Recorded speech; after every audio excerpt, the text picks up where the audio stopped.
2 minutes pour comprendre, y a-t-il des aliments à éviter pour garder nos reins en bonne santé? Alors je suis avec le professeur Gilbert Deray. Gilbert Deray, vous êtes néphrologue, vous êtes aussi l'auteur des pouvoirs extraordinaires du rein.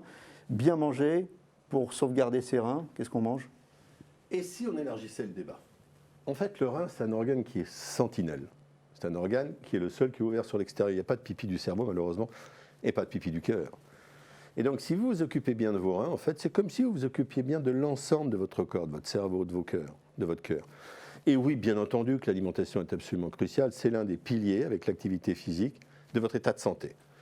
Donc, si vous veillez à votre alimentation, je vais vous dire laquelle, vous veillerez à ce moment-là sur vos artères en général. Et je dis souvent à mes patients, vous savez ce qu'on fait?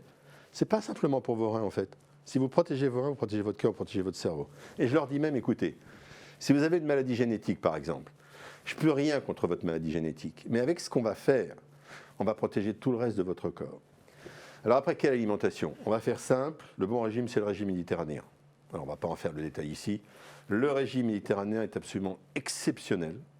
Et il permet de protéger contre l'Alzheimer, l'infarctus du myocarde, certains cancers, l'insuffisance rénale, les coliques néphrétiques, les infections urinaires.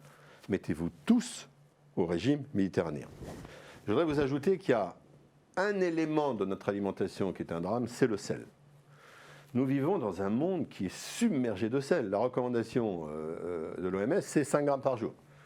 On en mange en France à peu près 10, en moyenne. Vous en avez, moi, quand j'étais étudiant, j'en mangeais 15 à 20 grammes.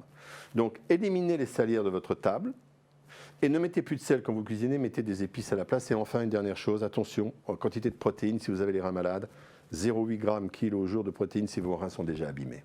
Voilà, la bonne santé de vos reins est dans l'assiette. À très bientôt.